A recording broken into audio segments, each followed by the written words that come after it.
My father grabbed my 9-year-old daughter by the arm, shoved her out of her Christmas seat, and said 4 words that silenced every single person in that room.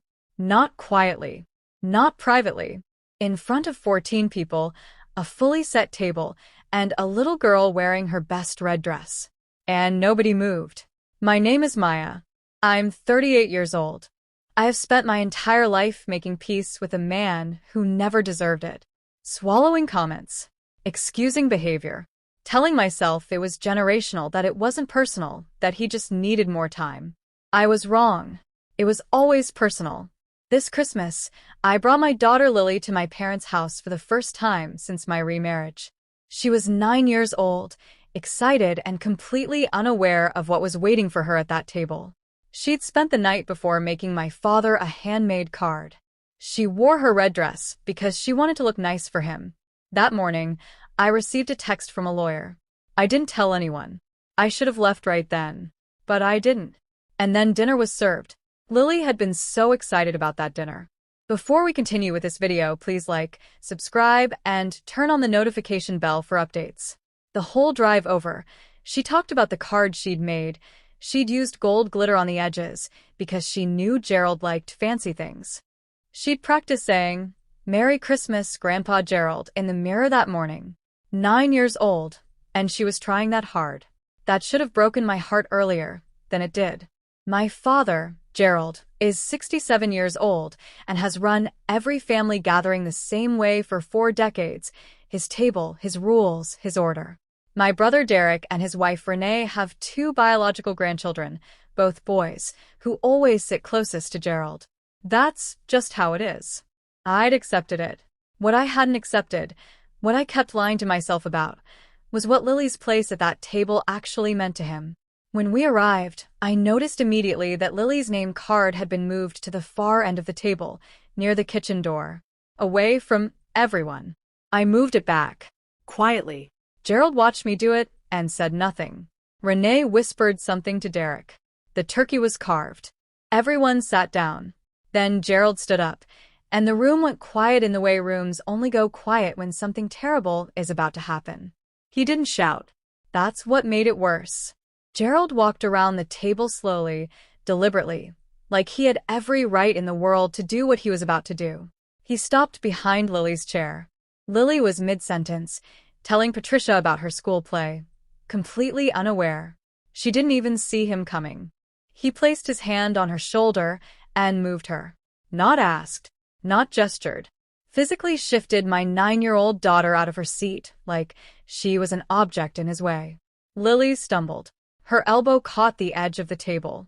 A glass tilted. She grabbed the tablecloth to catch herself and nearly pulled an entire dish down with her. Gerald straightened up, looked directly at me, and said it flat and calm. "She's not my real family. Move her." 14 people at that table. Not one of them moved. Not one of them spoke. Patricia stared at her plate. Derek picked up his fork. Renee reached for the bread like nothing had happened. And Lily, my Lily, looked up at me with an expression I will never forget for the rest of my life. She wasn't crying yet. She was just trying to understand what she had done wrong. That expression shattered something inside me that will never fully go back together. I stood up slowly. I didn't raise my voice. I didn't have to. The entire table was watching me now. Gerald was still standing, waiting for me to move Lily further down, fully expecting what he always got from me: compliance. Silence. The quiet rearrangement of myself to accommodate his comfort. Not this time. I looked at him directly and said 4 words. "We are done here." Not a threat. Not a question. A closing of a door that had been open my entire life. Gerald's face shifted, not to anger first, but to confusion. Because I had never spoken to him that way. Ever. And for one strange second, the confusion made him look almost small. I walked to Lily, took her hand, and picked her name card up off the table. Then I reached into my coat pocket and placed a folded document in front of Gerald. It was the text I'd received that morning. A letter from an attorney. Gerald had been quietly attempting to contest my late grandmother's estate. The inheritance she had left specifically to me and Lily. He had been doing it for months without telling anyone. This was never just about a seat at the table. Gerald looked at the document. Then he looked at me. Someone dropped their plate. And no one spoke. Here is what Gerald never counted on. I had already spoken to my grandmother's attorney 3 days before Christmas. The estate was airtight. My grandmother had anticipated exactly this kind of challenge.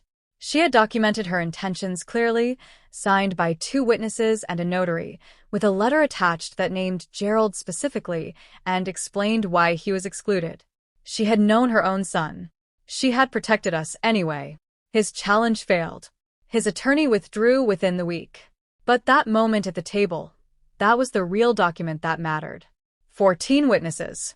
14 people who watched a 67-year-old man shove a 9-year-old girl out of her Christmas seat and say she wasn't real family. 2 of them called me afterward to apologize for their silence. I accepted one. The other I let go to voicemail and never returned. Patricia called 3 times. I didn't answer. Derek sent a long email full of explanations that were really just excuses, dressed up neatly. I read it once, closed it, and never responded. Some doors, once closed, should stay closed.